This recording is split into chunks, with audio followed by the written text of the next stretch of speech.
ज्ञानतिमिरान्धस्य ज्ञानाञ्जनशलाकया चक्षुरुन्मीलितं येन तस्मै श्रीगुरुवे नमः। जय जय श्री अम्बे, जय जय श्री राधा माधव।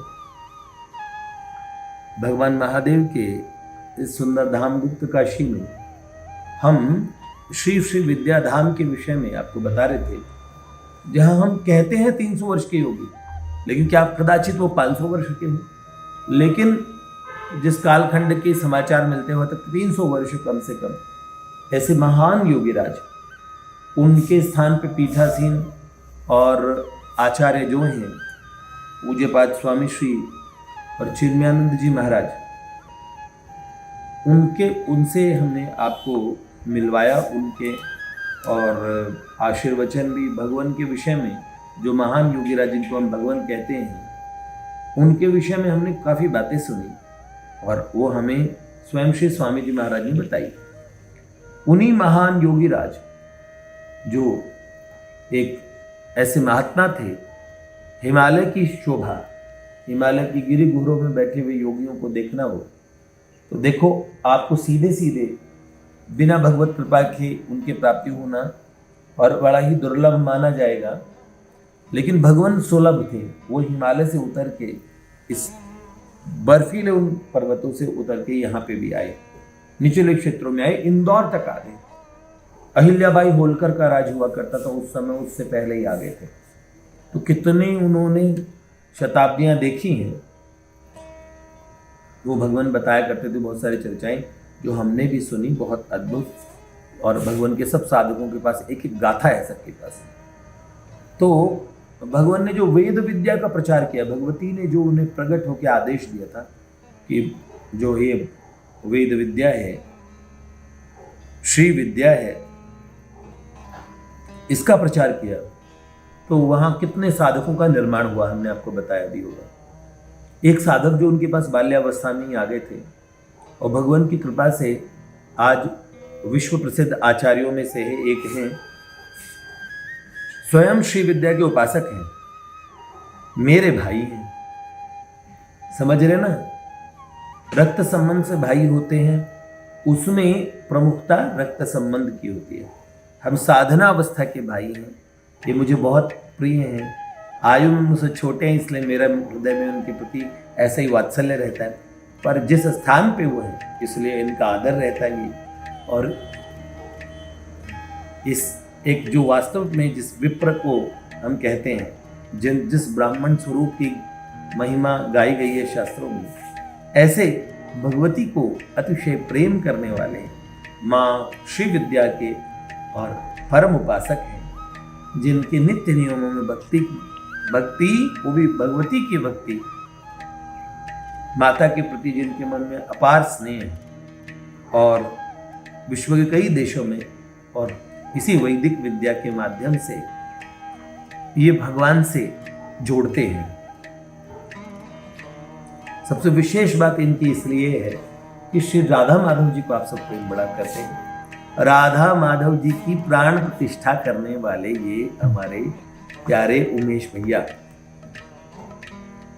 पूज्यपाद श्री उमेश जी और शास्त्री जी, लगता है क्या गया आचार्य जी। आज शास्त्री से बड़े होते आचार्य? नहीं, यहाँ पर पद की तो कोई बात नहीं है। माँ के अबोध शिशु के रूप में आपके समक्ष बैठा हुआ हूँ और यही भाव मैं रखना चाहूँगा कि आप भी मुझे उसी से एक संबोधन करें। कोई आचार्य नहीं, कोई शास्त्री नहीं, ये भैया की महानता है। भैया ने बहुत कुछ बोला है जी। भैया मैं चाहता हूँ, देखो पूरा नारदीय निकुंज जहाँ पे भी, जिस भी देश में आप लोग सुने, इन्हें जरूर देखें।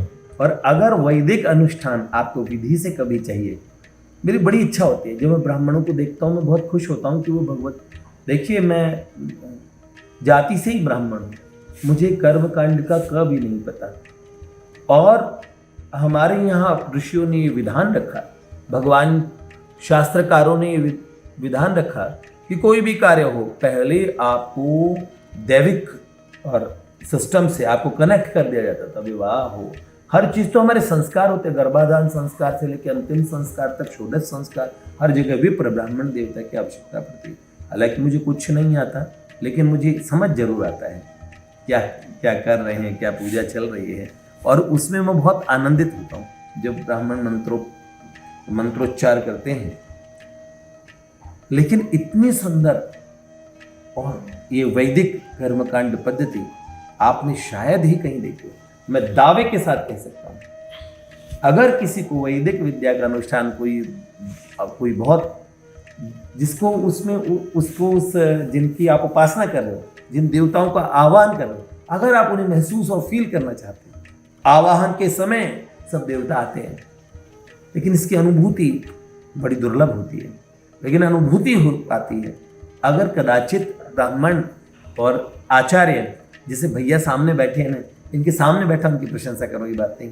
जो हम पीछे से हमारे जितने भी लोग हैं, सोचिए राधा माधव जी आज प्रत्यक्ष हैं, उनमें से एक ये आचार्य जी भी हैं, उन कारणों में से एक। किसी की भक्ति कारण है, किसी की अनंत काल की प्रतीक्षा कारण है, प्राची जैसे प्रेमियों का प्रेम भी कारण है।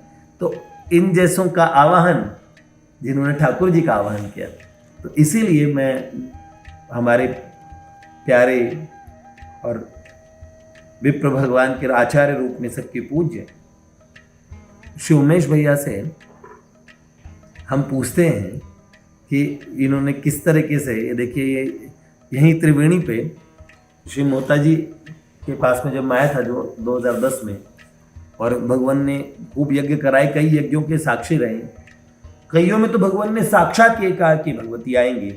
कुछ कुछ वृत्तांत इनके मुख से सुनेंगे और हमारे भैया बताएंगे। आपकी कुछ यात्रा के विषय में बताइए भैया जी। जय जय अम्बे, जय श्री राधा माधव। ओम ध्यायेत् कामेश्वराङ्कस्थां कुरुविन्दमणिप्रभां सौणाम्बरसृगालेपां सर्वाङ्गीणविभूषणां सौन्दर्यवधिं शेषु चापपाशाङ्कुशोज्ज्वलां स्वभावी रमणाद्यावी सेव्यां सर्वनियामिकां सच्चिदानन्दवपुषं सदयापां बिभ्रमां सर्वलोकैकजननीं स्मेरास्यां ललिताम्बिकां। नमो ब्रह्मादिभ्यो ब्रह्मविद्या संप्रदाय कर्तृभ्यो वंशऋषिभ्यो नमो गुरुभ्यः।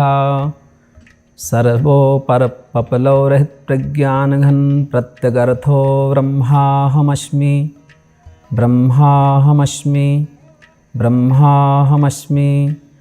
आब्रह्मलोकादालोकादालोकालोकपर्वतात् एव वसन्ति द्विजा देवास्तेभ्यो नित्यं नमाम्यहम्।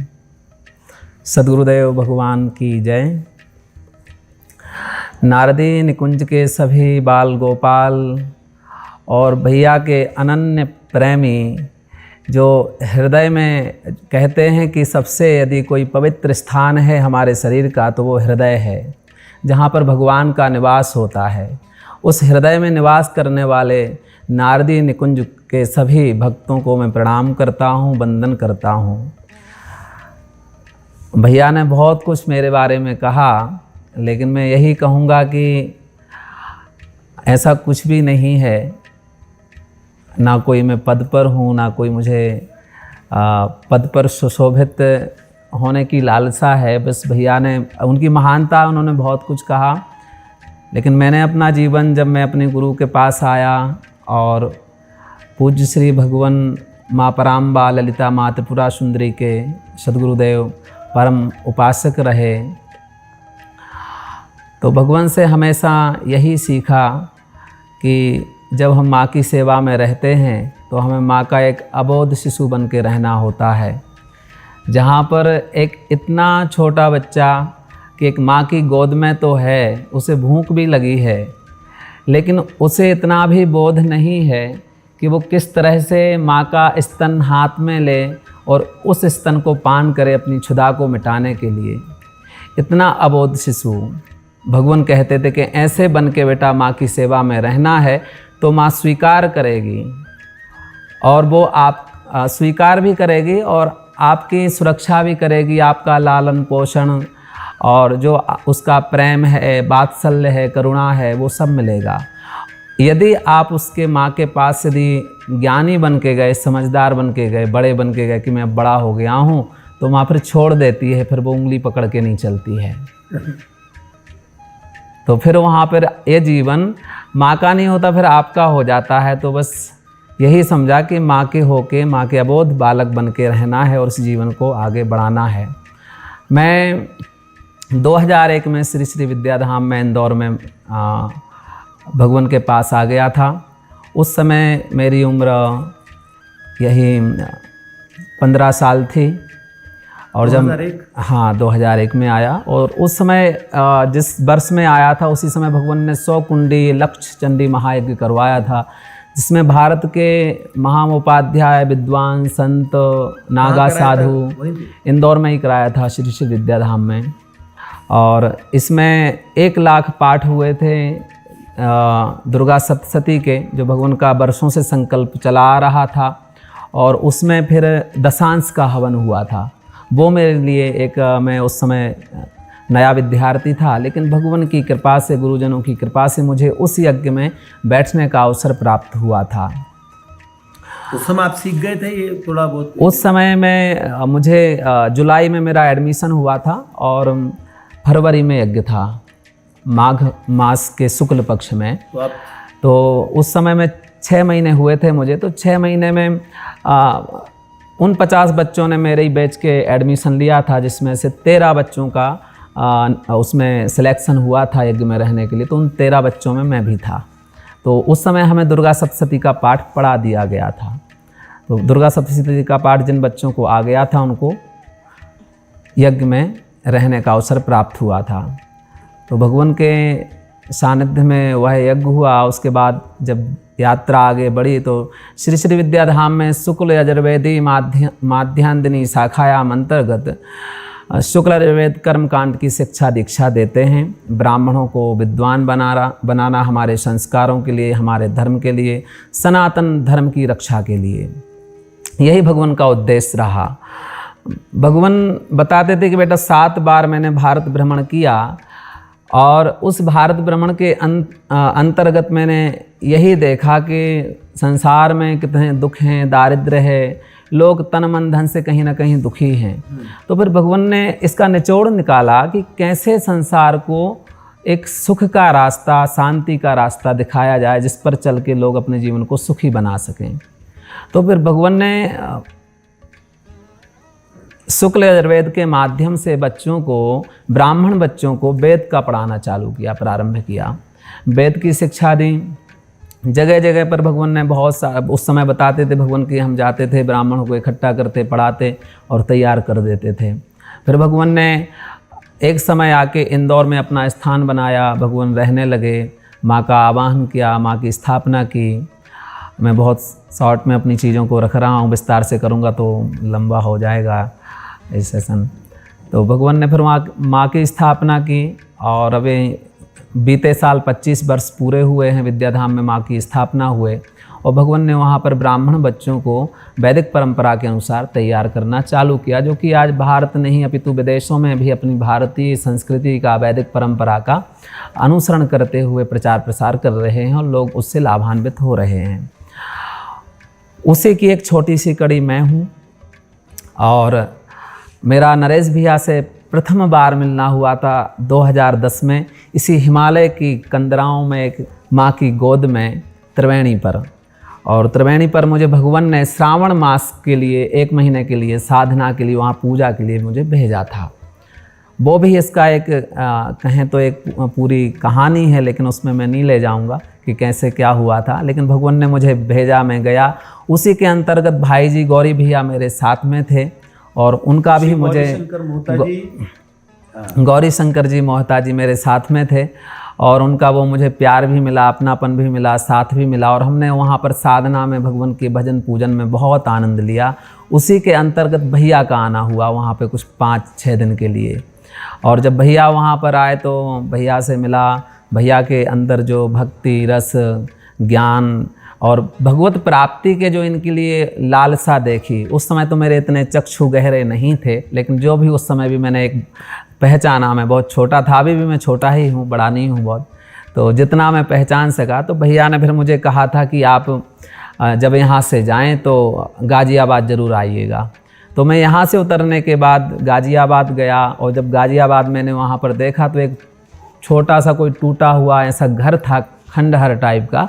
वहाँ पर एक तस्वीर रख के सायंकाल में सभी बच्चे इकट्ठे होते थे, आपके जो बच्चे भैया ने तैयार किए हैं बहुत ही प्यारे, और संगीत से भगवान का भजन संकीर्तन करना, नाचना गाना उनकी भक्ति में। तो मैं देख के बहुत अभिभूत हुआ, बहुत आनंदित हुआ कि इतने अच्छे मार्ग पर आज के युवा अवस्था में बच्चों को मार्ग दे रहे हैं।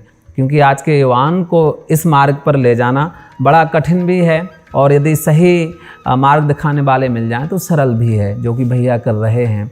तो वहाँ पर मैं गया, सब देखा और उसके बाद फिर कुछ 3 साल बाद अवसर आया कि भगवान राधा माधव का एक वहाँ नया वृंदावन तैयार हुआ और भैया ने मुझे वहाँ पर कहा कि आपके कर कमलों से ही यहाँ पर भगवान की स्थापना हो। तो फिर वहाँ पर भगवान की स्थापना के लिए भी मैं गया और साक्षात वहाँ पर राधा माधव आज विराजमान हैं और जिस तरह से उनकी वहाँ पर सेवा पूजा अर्चना होती है तो वहाँ पर साक्षात आप विग्रह का दर्शन करते हैं। और हम तो कितनी बार चित्रों में देखते हैं तो मुझे ऐसा लगता है कि राधा माधव बोल ही देंगे, बोल ही रहे हैं और बोलते ही हैं, वो बात ही करते हैं, इतना प्यारा विग्रह है। तो ऐसे यात्रा यहाँ तक भैया की और मेरी रही, समय समय पर मिलते रहे। और भगवान जो हमारे पूज्य श्री भगवान थे, भगवती का जहाँ पर त्रिवेणी पर हमारा प्रथम बार मिलना हुआ था तो भगवान हमें कहा करते थे प्रवचन में कि बेटा मैंने 70 साल पहले, जब भगवान हमें कहते थे 10 साल पहले जब हम भगवान के पास थे, भगवान को शरीर छोड़े भी 10 साल हो गए, कि बेटा मैंने यहाँ पर 70 साल पहले माँ की तपस्या की। जब भगवान का स्वरूप होता था, जटाएं बड़ी हुई, नग्न शरीर, वहाँ पर एक गुफा में भगवान रहते थे और वनस्पति खाते थे और गंगा जल पीते थे और भगवान की श्वासों में दुर्गा सप्तशती का पाठ चल रहा था। एक पाठ पूरा होता, दूसरा पाठ प्रारंभ हो जाता, सतत भगवान दुर्गा सप्तशती का पाठ कर रहे थे। भगवान कहते हैं कि बेटा इस कलिकाल में 2 ग्रंथ बहुत महत्वपूर्ण हैं। एक गीता जो भगवान ने अपने मुख से कही है अर्जुन को उपदेश के लिए महाभारत के कुरुक्षेत्र में, और जो सबसे बड़ा प्रसादित ग्रंथ है ज्ञान के लिए।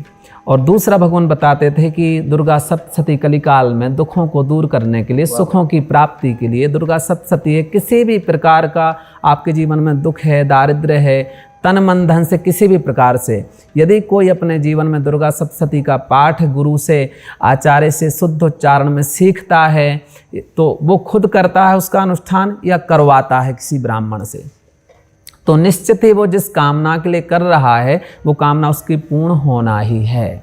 और भगवान ने उसी दुर्गा सप्तशती के पाठ से जिसमें 3 रहस्यों में उसकी साधना की गई है, श्री महाकाली, महालक्ष्मी, महासरस्वती के रूप में, और भगवान ने उसी पाठ से तपस्या करके त्रिवेणी पर भगवती माँ गिरिराज नंदिनी का साक्षात्कार किया। और भगवान बताते थे कि बेटा एक बार मैं ऐसे ही मधुगंगा के किनारे बैठा हुआ था, तो ऐसे ही आचमन के लिए हाथ में जल ले रहा था तो एक बहती हुई डेड बॉडी की मुंडी हाथ में आ गई, तो वो उसमें कंपन होने लगा। तो भगवान ने देखा, उस समय भगवान मृत संजीवनी विद्या का जाप कर रहे थे, उसी पाठ के अंतर्गत आता है। तो वो जब कंपन करने लगे तो भगवान ने देखा कि अरे इसमें तो जीव प्रकट हो गया है, तो भगवान ने उसको जल में छोड़ दिया। तो भगवान को फिर पता चला कि मृत संजीवनी विद्या सिद्ध हो गई, प्रकट हो गई। तो ऐसे भगवान को वहाँ पे कितनी विद्याओं का, सब विद्याओं का तो क्या, फिर जब भगवती ने साक्षात्कार दर्शन ही दिया तो फिर कुछ बचा ही नहीं था। फिर भगवान वहाँ से हिमालय से नीचे उतर के भगवान ने अपनी समाज के लिए यात्रा प्रारंभ की और फिर उसी वहाँ पर भगवान ने एक बहुत बड़ा शिव शक्ति महायज्ञ का आयोजन भी करवाया और उस साधना के समय माँ ने भगवान को कहा था कि बेटा यहाँ पर शिव शक्ति महायाग करना आप, मैं शिव को साथ में लेकर आऊँगी। हाँ। और उस यज्ञ में आप भी थे? और उस यज्ञ में मैं भी था। और जब भगवान माँ ने वहाँ, और भगवान का ये कहना रहा हमेशा, बताते थे कि बेटा यहाँ पे माँ भगवती नित्य स्नान करने आती है शिव के साथ में।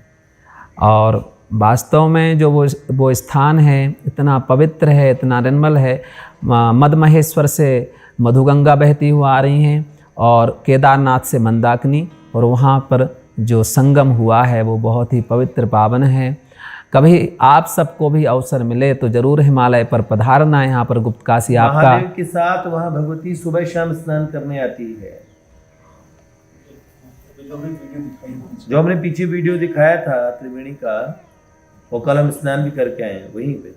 तो उस यज्ञ में जिसमें महादेव और भगवती आए थे, उसमें हमारे उमेश भी अभी थे। तो वहाँ पर यदि आप सबको कभी भी समय मिले तो निकाल के आए। यहाँ पर आपका घर है, यहाँ पर रहें। यहाँ से बस 5 किलोमीटर की दूरी पर नीचे स्थान है। सहज रूप से अब आप वहाँ पर जा सकते हैं। भगवान ने यज्ञ के समय पुल आदि का निर्माण भी करवा दिया था। वहाँ पर आप स्नान करके लाभ ले सकते हैं, अपनी आत्मा को, अपने पुण्यात्मा बन सकते हैं। पुण्यात्मा तो हम हैं ही, और आपने जो भी हमारे जीवन में अच्छे कर्म हैं उनको हम आगे बढ़ा सकते हैं।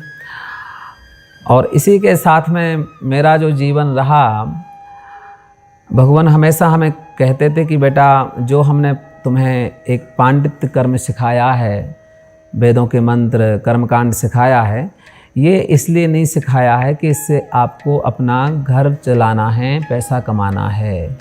भगवान ने हमेशा ये शिक्षा दी कि बेटा इसको आपको खुद के लिए, साधनामय जीवन के लिए जीना है। जब आप इसको साधनामय जीवन के लिए खुद के लिए जिएंगे तो आपके पास अपना एक तप होगा, और उस तप के साथ में जब आप समाज में जाएंगे तो आप समाज को कुछ वास्तव में दे सकेंगे, उनको सुखी बना सकेंगे, उनके सुखी जीवन का मार्ग आप उनको दे सकेंगे। जब भगवान ये हमें कहते थे तो, और भगवान एक बात और कहते थे कि बेटा जो मैंने करके पाया, भगवती के दर्शन किया, जो भी मैंने भगवती को पाया है, जो भी पाया है वो मैंने इन क्रियाओं को करके पाया है, वही मैं सब तुमको सिखाया है और बता रहा हूँ। और जितना इसमें कर लोगे उतना जीवन में आप सब पा लेंगे। तो भगवान के बताए हुए मार्ग पर चलकर मैंने कर्मकांड को भी सीखा, वेद को भी पढ़ा, और उसी के साथ में जब मैं आश्रम में रहा तो माँ पराम्बा का, ललिता माँ त्रिपुरा सुंदरी का माँ साक्षात विराजमान हैं, विग्रह विराजमान है, और साक्षात ही माँ विराजमान हैं। जैसे कि मैं राधा माधव के विषय में बता रहा था, ऐसे ही वहाँ पर साक्षात माँ विराजमान है। भगवान शिव लेटे हुए हैं, शिव की नाभि में से पुष्प का, कमल का पुष्प निकला है। विग्रह जो भैया बता रहे हैं, जहाँ साधना कर रहे भगवान की बुलाई हो भगवती, जिनका शिव विग्रह बनाते समय जो 95 साल के वृद्ध जिन्होंने वो विग्रह बनाया, उन्होंने छेनी और हथौड़ा माँ को छुआया नहीं, 1 फुट दूरी से उन्होंने इस तरीके से उसको खाली टच किया था। पिछली वीडियो में भगवान ने आपको बताया होगा, जो वर्तमान भगवान है उन्होंने, तो वो भगवती साक्षात ही एकदम, उनका स्वरूप इतना सुंदर है। तो वहाँ पे उपासना करते हैं। तो बस आप देखिएगा भैया को वहीं पे। माँ की इतनी कृपा हुई कि माँ ने अपनी शरण में लिया, माँ की साधना वहाँ पर करने का अवसर प्राप्त हुआ। तो माँ का साक्षात विग्रह रूप विराजमान है, शिव जी लेटे हुए हैं, नाभि में से कमल का पुष्प निकला हुआ है, उस पर माँ विराजमान है। और माँ जिस पर शिव भगवान लेटे हुए हैं, उस जो सिंहासन, उसके जो 4 पाए हैं, खुद ब्रह्मा हैं, विष्णु हैं, महेश और ईशान हैं। और फिर वहीं से माँ खुद ब्रह्मा के रूप में आके सृष्टि की रचना करती है, विष्णु के रूप में आके पालन करती है, और शिव के रूप में आके संहार करती है। और माँ दृष्टि मात्र से संसार का पालन पोषण कर रही है। तो भगवान कहते थे कि बेटा हमें एक माँ होती है जो जन्म देती है, और उस हमारी जो आवश्यकताएं होती हैं वो माँ बहुत अच्छे से जानती है कि बच्चे को कब क्या ज़रूरतें हैं, और वो हमें हमारी ज़रूरतों को पूर्ण करती है। लेकिन वो माँ जो संसार की, त्रिलोकों की अधिष्ठात्री देवी जगत जननी माँ पराम्बा ललिता माँ त्रिपुरा सुंदरी हैं, वो क्या देने में सक्षम नहीं है, क्या नहीं दे सकती थी, उनको हम स्वीकार कर लेते हैं, वहाँ पर अपने आप को हम समर्पित कर देते हैं। जो मैंने कि पहले कहा था प्रारंभ में, एक अबोध शिशु के रूप में। तो माँ क्या देने में सक्षम नहीं है। तो भगवान ने हमेशा उस तरह से हमें माँ की सेवा अर्चना पूजा करना बताया। मेरी काफ़ी रुचि रही साधना में, और तो जो भी भगवान ने मुझे साधना का क्रम बताया, जो भी पूजा पाठ, माँ की अर्चना, उसको मैंने अपने जीवन में बहुत ही, ये कहूँगा कि अनुशासन में और बहुत ही ईमानदारी से जीवन में उसको उतारा। और उसका आज ये फल हुआ जीवन में कि कहते हैं ना कि जीवन बहुत सारा हम जी लेते हैं, लेकिन एक मन में खुशी, संतुष्टि, तृप्ति वो नहीं आती है। लेकिन पूर्णता का तो नहीं पता है, लेकिन ये पता है, इतना सीखा हूँ कि बहुत अपने आप को कृतज्ञ समझता हूँ कि माँ ने अपनी शरण में लिया, और बहुत प्रसन्नता रहती है सिर्फ इस भाव से कि माँ अपनी सेवा का अवसर हमेशा प्रदान करती है अपने बाल्य स्वरूप में। और हमेशा यही चिंतन रहता है कि माँ की सेवा के लिए कुछ नया कर सकूं, नया सोच सकूं, और माँ के सेवा के माध्यम से ही, माँ की साधना के माध्यम से आप सभी के कल्याण के लिए कुछ माँ के चरणों में कामना कर सकूं और कुछ कर्म कर सकूं, और उसी को लेके समाज में आगे बढ़ रहा हूं। इसी के साथ में एक और मेरे मन में स्मृति में आता है भगवान का। भगवान हमेशा एक बात को कहा करते थे ब्राह्मणों के लिए कि इस संसार में जो सबसे बड़ी पूजा है और सबसे बड़े देवता हैं, वो भगवान ने हमेशा ब्राह्मणों को बताया। और भगवान इसके लिए कहा करते थे, एक चौपाई भी कहते थे भगवान रामायण की, कि पुण्य एक जगमहु नहीं दूजा, मन क्रम वचन विप्र पद पूजा। कि संसार में कोई यदि पुण्य है तो वो एक ही है, वो है ब्राह्मणों के प्रति हमारा श्रद्धा का भाव रहे, आदर का भाव रहे, पूजा का भाव रहे। और श्री श्री विद्याधाम में प्रातः काल 6 बजे छोटे छोटे बटुक ब्राह्मण हैं जो 12-13 साल के होते हैं, स्नान आदि करके आसन पर बैठ जाते हैं एक साथ में, और सामूहिक विष्णु सहस्त्र नाम का पाठ करते हैं, शिखाबंधन करते हैं, गायत्री जप करते हैं, सूर्य उपासना करते हैं। और भगवान हमेशा कहा करते हैं समाज के लिए कि बेटा, जो भी इनकी प्रातः काल आके 11, 5, 7, 21 जितनी भी यथाशक्ति परिक्रमा लगाएंगे, उनकी जो भी कामनाएं वो निश्चित ही पूर्ण होंगे। हाँ, सिर्फ ब्राह्मणों की उस समय संध्या बंदन करते हुए, विष्णु सहस्त्र नाम का पाठ करते हुए जब आप परिक्रमा लगाएंगे तो आपके दुख दूर होंगे, आपकी कामनाएं पूर्ण होंगी। और आज विद्याधाम में कितने सारे लोग प्रातः काल 6 बजे वहाँ पर ब्राह्मणों की परिक्रमा लगाने आते हैं, और कितने सारे लोगों के कामनाएं दुख दूर हुए हैं जो हमें बताते हैं। भगवान बड़ी प्यारी बात कहते थे एक नरेश भैया कि हमने तो ब्राह्मण बनाने की फैक्ट्री खोल रखी है, और विद्याधाम में आप आएंगे तो जैसे हम प्रयास करते हैं मंत्र, वेद मंत्र बोलने का, और बहुत सारा कुछ कि हमें वेदवाणी कैसे कंठ पर आए, लेकिन ये चमत्कार है वहाँ विद्याधाम की भूमि का, पवित्र पावन भूमि का, और भगवान की कृपा है, उस माँ की कृपा है कि वहाँ पर बच्चे आते हैं, सहज रूप से अध्ययन करते हैं, उनको वेदवाणी बोलना इतने अच्छे पवित्र भाव में आ जाती है, इतना शुद्ध उच्चारण करते हैं कि आप सुनते ही रह जाओ। और वो मंत्र भी कैसे, भैया ने प्रारंभ में कहा था कि कुछ मंत्र बोल के भी मुझे बताना। तो संस्कृत भाषा के देखिए मंत्र कितने सुंदर सुंदर होते हैं। एक वेद मंत्र तो बताएंगे ही, ऐसे भी कई स्तुति परक मंत्र भैया को जो कोई ध्यान में आए, जो उनके मन में जो अच्छा लगे। मैंने तो भैया से कई सिफारिशें की है, लेकिन जो भैया को ठीक लगे। तो मैं वेद मंत्रों का वाचन करता हूँ। मैं पहले तो 3 मंत्रों का वाचन करता हूँ, जिसमें भगवान से, वेद भगवान से प्रार्थना की गई है कि सभी का दीर्घायु हो, लंबी आयु हो, और उस आप सुनेंगे ना, और आपके लिए, सबके लिए मेरी तरफ से माँ के चरणों में कामना भी है इन मंत्रों के माध्यम से, इसलिए मैं इनका वाचन कर रहा हूँ। उन मंत्रों, पहले उस मंत्र में आपकी दीर्घायु की कामना की गई है, और दीर्घायु, लंबी आयु रहते हुए आपकी निरोगी काया रहे। जिसकी हर व्यक्ति की एक कामना होती है कि ये शरीर मिला है तो हमारा निरोगी शरीर रहे, कोई भी रोग ना हो और हम अच्छे से संसार को जिए, भोग सकें। और तीसरा उसमें एक आशीर्वाद आता है मंत्र के माध्यम से कि आप ऐश्वर्यवंत जीवन जिए। ऐश्वर्य से संबंधित है कि संसार में जो भी आपकी आवश्यकताएं हैं वो भी पूर्ण हो। तो उन मंत्रों का मैं वाचन करूँगा। हरि ओम मां भूर्भुवः स्वाहा।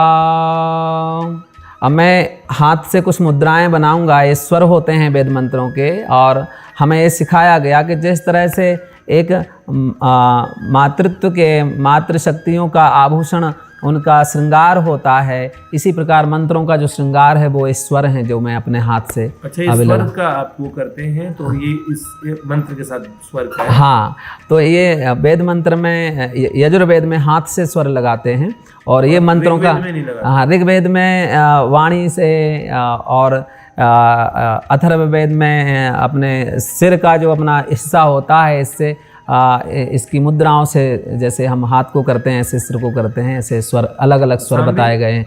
और सामवेद में वाणी से ही स्वर लगता है, स्वर के माध्यम से। तो अच्छा, ऐसा कोई सामवेद का अगर कोई ध्यान में आए तो वो भी बताइएगा, या ऋग्वेद को ध्यान में आए, कुछ भी जो आपको लगे, पर बता दीजिएगा कि ये यजुर्वेद का है। ये जो आप गाएंगे पहले यजुर्वेद का बता रहे हैं। मैं अभी यजुर्वेद के मंत्रों का वाचन कर रहा हूँ। और उसके बाद फिर मैं चारों वेदों के एक एक मंत्र का वाचन कर दूंगा। देखिए क्या बात तो आपको 48 देशों में लोग अब देखेंगे, बस ये है।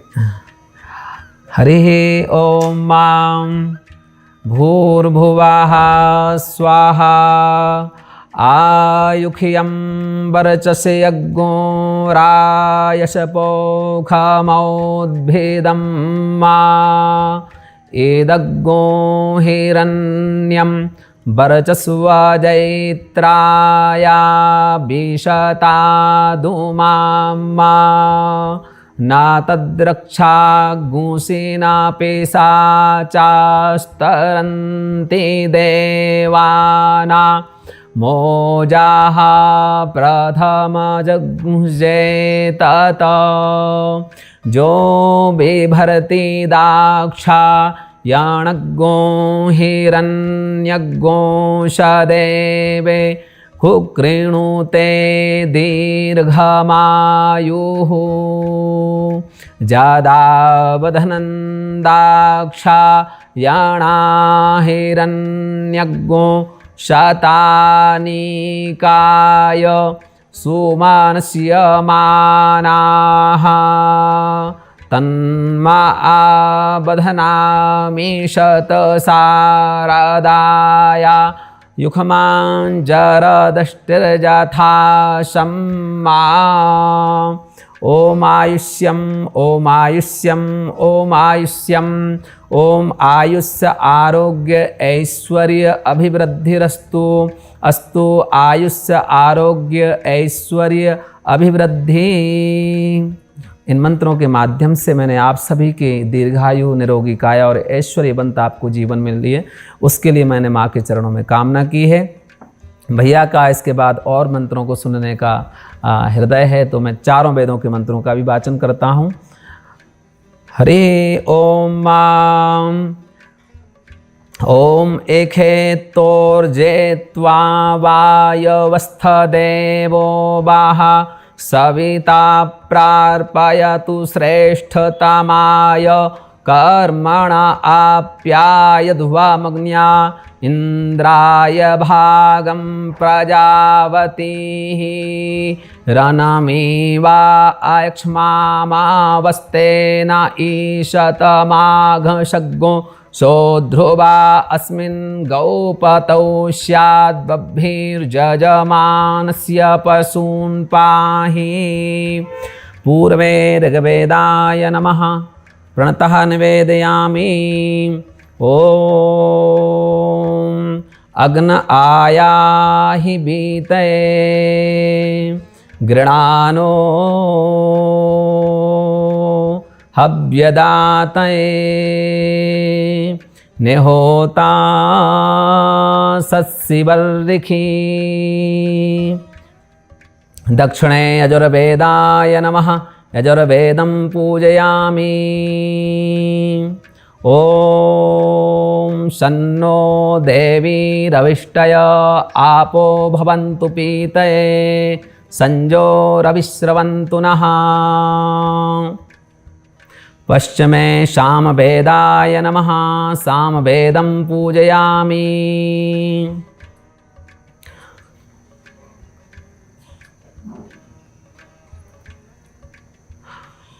ॐ अग्निमीले पुरोहितं यज्ञस्य देवऋत्विजं होतारं रत्नधातमं ऋग्वेदाय नमः।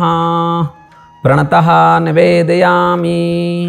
ऋग्वेद के इस मंत्र से मुझे एक बहुत ही अच्छी स्मृति में आया। भगवान बताते थे ऋग्वेद का पहला ही मंत्र है जिसमें कहा गया है कि अग्निमीले पुरोहितम यज्ञस्य देवऋत्विजम होतारम रत्नधातमम।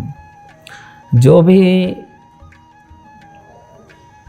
वेदों के मंत्रों के माध्यम से अग्नि के सामने होता बनकर बैठता है, अग्नि की यज्ञ के माध्यम से पूजा करता है, उसके यहाँ पर रत्नों का ऐश्वर्य का भंडार होता है। बताइए होता कौन होता है? ये ऋग्वेद का पहला ही मंत्र कह रहा है। और होता उसको कहते हैं जो अग्नि के समक्ष बैठकर हवन करता है, आहुति प्रदान करता है अग्नि में मंत्रों के देते हैं, वो भी सब होता हो जाता है। और जो भी अग्नि के समक्ष जो यजमान बनते हैं वो सब होता ही होते हैं। लेकिन अग्निमीले पुरोहितम, उसमें पुरोहित शब्द इसलिए आया है कि यदि हम उसको ब्राह्मण के पुरोहित के सानिध्य में करते हैं तो उसकी श्रेष्ठता है और उसका फल है।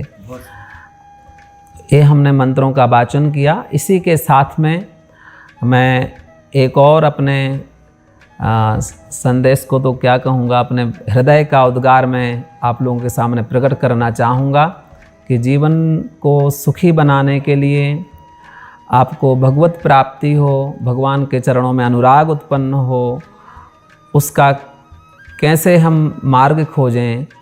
क्योंकि भगवान हमेशा कहते थे कि धर्मानुचरण आचरण करने से ही हमें भगवत प्राप्ति भी होती है और जीवन सुखी भी होता है। लेकिन हम कैसे समझें जीवन में कि धर्म क्या है।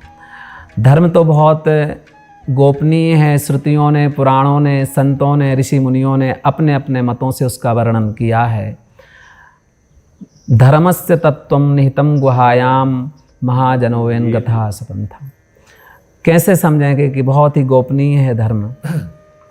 तो इसमें बहुत अच्छी बात भगवान कहते थे कि बेटा, जो महापुरुषों ने हमें मार्ग बताया है उस मार्ग का अनुसरण करना, जो हमारे गुरुजनों ने हमें कहा है, कहते हैं, उस मार्ग पर चलना ही धर्म है।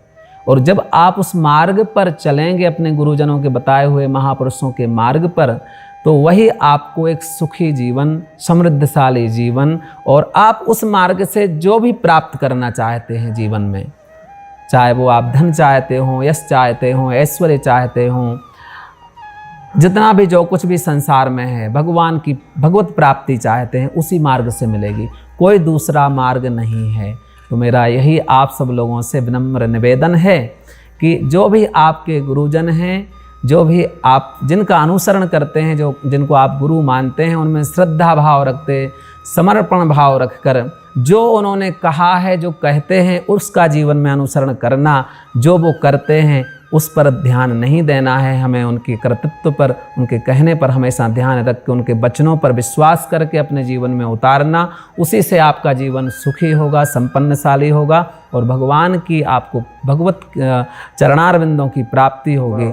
और वास्तव में जीवन में मुझे एक बहुत अच्छी बात अभी इसके अंतर्गत ही श्रावण मास में उदयपुर से माँ आई हुई थी, डॉक्टर कमल माँ आई थी। उन्होंने ऐसे सत्संग चल रहा था तो मुझे स्मृति में आया। उन्होंने बहुत अच्छी बात कही जो मुझे बहुत अच्छी लगी थी कि जब हम जीवन में आए हैं तो हमें जीवन तो जीना ही है, सब कुछ करना है। जो भी आप कर रहे हैं इससे आप भाग नहीं सकते। लेकिन हमारा लक्ष्य, जो उद्देश्य हो, जो हो कि हमें भगवान की प्राप्ति करना है। और इसके साथ में जो भी जीवन में आ रहा है उसको आप जियो, करें, आप जो भी है वो तो करना ही। लेकिन हमारा लक्ष्य भगवत प्राप्ति, तो अपने गुरु के चरणों में, वचनों में विश्वास रखकर आगे बढ़ें, निश्चित ही भगवत प्राप्ति होगी, आपको सुखी जीवन मिलेगा। और जब भगवान को अपने परिवार का, अपने जीवन का एक हिस्सा बना लेंगे तो जो आपको जीवन हर कदम पर कठिन लगता है, यह जीवन बहुत सरल हो जाएगा, सुगम हो जाएगा। आप सभी के मंगल की भगवती के चरणों में कामना करते हैं। भैया नरेश जी को भी मेरा हृदय से प्रणाम, और यही कामना करता हूँ कि इनका यह प्रेम, वात्सल्य, करुणा हमेशा मिलती रहे। जय जय अम्बे, जय श्री कृष्णा। भैया कोई माँ की स्तुति और हमें सुनाएंगे माँ की, या जो भी भैया को ठीक लगे। संक्षेप में हमने भैया का बहुत समय लिया, भैया के नित्य नियम का समय है, लेकिन हम लोगों ने ले लिया आज विशेष। कोई बात नहीं, ये भी बहुत ही आवश्यक कार्य था, आपका सानिध्य और लोग सभी भक्तों तक माँ के संदेश को पहुँचाना। दुर्गा सप्तशती में ही माँ के बीज मंत्रों का एक बहुत ही महत्वपूर्ण स्तोत्र है, सिद्ध कुंजिका स्तोत्र, जिसमें बहुत ही गोपनीय बीजों का वर्णन किया गया है। और ऐसा भी है, अकाट्य सत्य है कि दुर्गा सप्तशती का यदि पूरा हमें पाठ करने का यदि समय नहीं होता है, तो सिद्ध कुंजिका स्तोत्र का यदि हम पाठ कर लेते हैं तो उससे भी हमें पूरे दुर्गा सप्तशती के जो 13 पाठ हैं, अध्याय हैं, उनका हमें फल प्राप्त होता है। और कितना संक्षेप में, और बहुत ही वो कुछ मिनट में पाठ पूरा हो जाता है।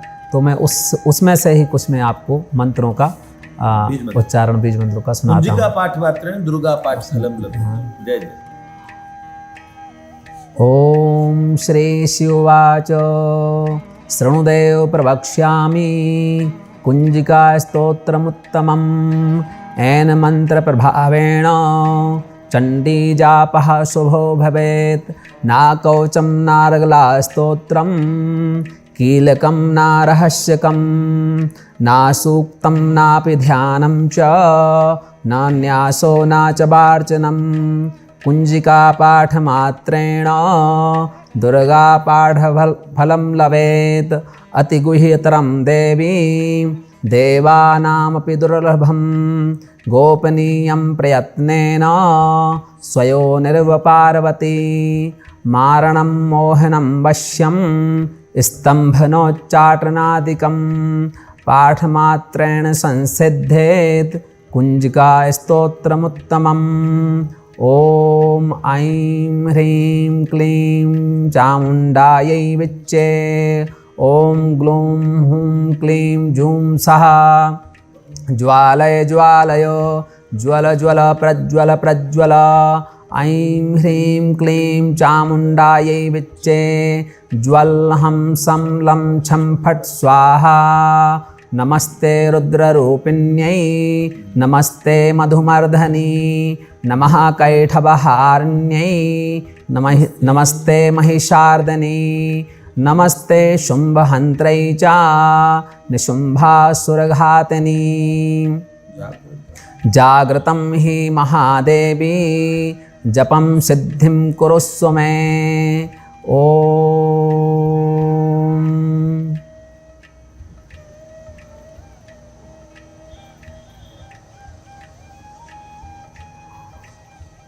ब्रह्माणि कमलेन्दु सौम्य बदना माहेश्वरी लीलया कौमारी रिपुदर्पनाशन करी चक्रायुधा वैष्णवी।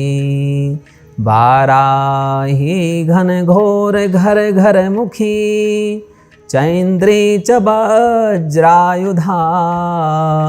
चामुण्डा गणनाथ रुद्र सहिता रक्षन्तु नो मातरः रक्षन्तु नो मातरः प्रणतः निवेदयामि। एक और विशेष संदेश है, अभी मुझे भैया ने याद दिलाया कि यदि हमारे भारतवर्ष में और कहीं से भी कोई अपने ब्राह्मण बच्चों को वेद का, कर्मकांड का यदि पठन पाठन करवाना चाहते हैं तो इंदौर में भी बहुत ही सुंदर पाठशाला सभी संसाधनों से उपलब्ध है। वहाँ पर भी अपने बच्चों को आप भेज सकते हैं। वहाँ पर हम 5वीं पास बच्चों को लेते हैं, जो 15 जून के बाद एडमिशन प्रारंभ हो जाते हैं। और यहाँ गुप्त काशी में भी हम बच्चों को अध्ययन करवाते हैं। यहाँ पर गुप्त काशी आश्रम में के ऊपर तो मैं कुछ कह नहीं पाया।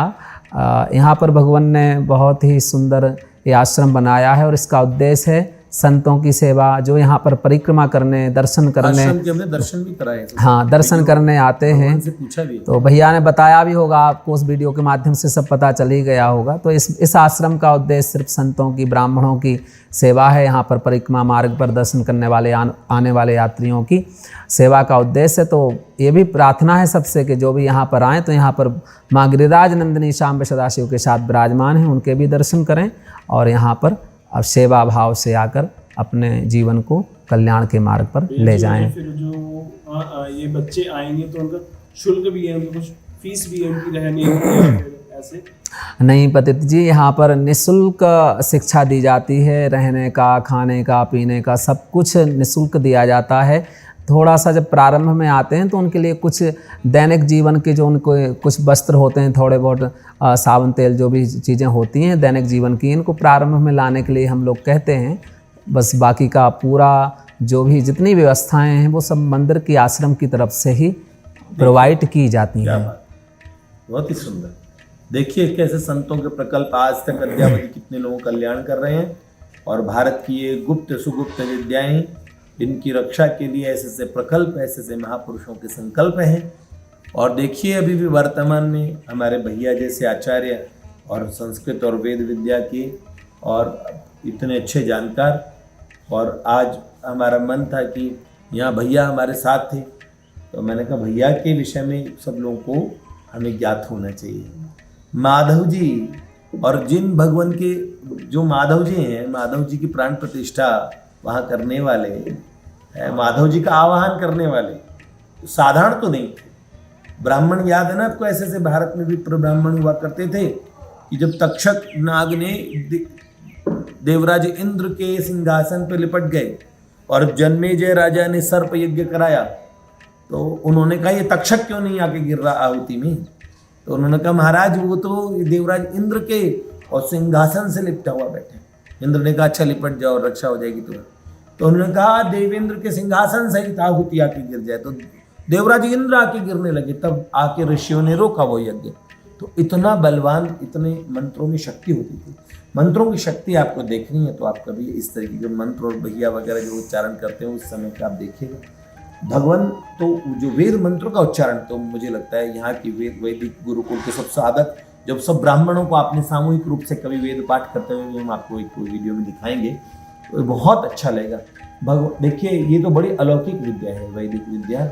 भगवान का एक संस्मरण मुझे याद आ रहे हैं, तो त्रिवेणी पे उस समय, और श्री चंद्रशेखरानंद जी चंद्रशेखर, उस समय उन्होंने भी बताया, बाद में मुझे और भी पता लगा कि वही त्रिवेणी पे जहाँ भगवान सामने एक पहाड़ में एक गुफा सी होती थी, भगवान उसके अंदर में ठहर के भगवान ने और कई वर्ष तक तपस्या किया। और भगवान उस समय तो बर्फ के पहाड़ों से उतर के आए थे, तो पहले दिगंबर भी रहा करते थे, इतनी भगवान ने ऐसे जब साधना करते थे। एक बार तो उस गुफा में साधना कर रहे थे, तो एक उन्होंने देखा उनके शरीर पे से कुछ गुजर के गया, तो उन्होंने आँख खोल के देखा, तो वो देखा तो एक नाग था। तो भगवान ने उनको प्रणाम किया कि भगवान ऐसे बोले, वो सब में ऐसे महापुरुष तो सब में भगवान देखते हैं। तो भगवान ने उन्हें कहा कि भगवान आप थोड़ा ही यहाँ पे आप विश्राम कीजिए, थोड़ा ठहरिए, आप भी रहिए, मैं भी यहाँ भजन करता हूँ। अब उसके बाद में वो नाग हमेशा आके बैठ जाते थे, और नहीं उस दिन वो बैठे रहे। फिर जब भगवान दोबारा समाधि में बैठ गए, तो फिर वो दोबारा भगवान के ऊपर से जब निकले तो वो जाने लगे। तो भगवान ने कहा कि भगवान आप फिर आइएगा। भगवान उनको नाग को कह रहे हैं आप फिर आइएगा। तुरंत वो नाग मुड़ा और उसने अपने मुंह से उगल के मणि बाहर निकाल दी, और पता लगा वो इच्छाधारी नाग। और तो भगवान ने कहा और उस नाग ने कहा ये मणि आप रख लीजिए। तो उन्होंने कहा भगवान ये आपका धन है, आपका जीवन है, मैं इससे क्या करूँगा इस मणि को लेकर। ऐसे इच्छाधारी नाग वो वहाँ बहुत वर्ष तक रहे, और उसी स्थान पे भगवान जो उसको अपनी उस गुफा में थे, जिसमें प्रवेश ही बड़ा, शायद हमने देखा उस समय तो लगा कि प्रवेश ही नहीं कर सकता कोई ऐसी गुफा में। उस गुफा में से और सामने त्रिवेणी साफ दिखती है, जहाँ भगवती नित्य स्नान करने आती है, तो वहाँ देवराज इंद्र भी आते हैं। भगवान सूर्य भी एक पास में ऐसे स्थान है जहाँ पे भगवान सूर्य स्नान करने आते हैं। तो ऐसे लगा भगवान को एकदम दिव्य वेद मंत्र सुन, तो ऐसे वेद मंत्र सुने जो भगवान को लगा कि मनुष्य लोक में कोई इतना सुंदर उच्चारण कर ही नहीं सकता। जैसे हम यहाँ के विप्रों को, यहाँ के ब्राह्मणों को एक साथ उच्चारण, एक साथ जब सामूहिक गान करते हैं वेद पाठ, तो आप सच में आपके, मुझे लगता है, और इतना रोमांचित हो जाएंगे, आपके रोम पुलकित हो जाएंगे जब एक साथ समूह में उच्चारण होता है, एक साथ सब सामूहिक और सामूहिक ही वेद मंत्र का पाठ। तो भगवान ने देखा कि इतना सुंदर वेद पाठ कौन, ये तो यहाँ का वेद पाठ नहीं है। तो भगवान ने सोचा, देखिए कि अगर यहाँ पे और ऐसे सुंदर वेद मंत्र सुन रहे हैं तो ये वेद मंत्र देवलोक तक कोई इतना सुंदर उच्चारण नहीं कर सकता। अवश्य ही यहाँ आसपास में सुपर्ण है। सुपर्ण किनका नाम है? श्री गरुड़ जी का। असल में गरुड़ जी के पंखों से और वेद की ऋचाएं निकलती है, सामवेद की ऋचाएं निकलती है, भगवान की स्तुतियां निकलती है। तो उन्होंने बोले गरुड़ जी के पंखों से ऐसे वेद मंत्र और उच्चरित होते रहते हैं और उनके वेद मंत्र का गुंजार सुनता है। तब भगवान तुरंत अपनी उस, और जो पहाड़ में जो गुफा थी उससे बाहर निकल के जैसे ही देखा तो उन्होंने सुंदर अलौकिक दृश्य देखा कि उस त्रिवेणी के जल में गरुड़ से उतर के भगवान श्रीमन नारायण और उतरे। उन्होंने त्रिवेणी के जल में स्नान किया और गरुड़ पे बैठ के भगवान जाने लगे। तब गरुड़ के ऊपर बैठे वैकुंठाधिपति वैकुंठनाथ भगवान को भगवान ने प्रणाम किया। ऐसे सुंदर सुंदर वो उस स्थान की और गाथाएं हैं, भगवान की गाथाएं, जिन्होंने उस दिव्य जगत के उस परा प्रकृति और अपरा दोनों की और लीलाओं को देखा। यहाँ पे भी उनके पास अपार सिद्धियां थी, उनकी गाथाएं एक से एक भरी पड़ी है। और कौन है जो और ऐसे महापुरुष को नमन नहीं करेगा? उन्हीं महापुरुष के कृपा भाजन हैं। और एक मैं कहता हूँ, हर किसी को दिखाते हैं तो हम बोलते देखिए, ये देखिए, एक उदाहरण है। और उन्होंने जितने, अब भैया ने कहा, उसका एक मैं भी और एक हिस्सा हूँ। तो आप देख लीजिए और भैया का स्वरूप देख के आपको बड़ा अच्छा लगा होगा। ऐसे भगवान को और हमारे ऐसे भैया को दोनों को प्रणाम करते हैं। आप सब लोगों को बहुत बहुत शुभकामनाएं। जय जय अम्बे, जय जय श्री राधा माता।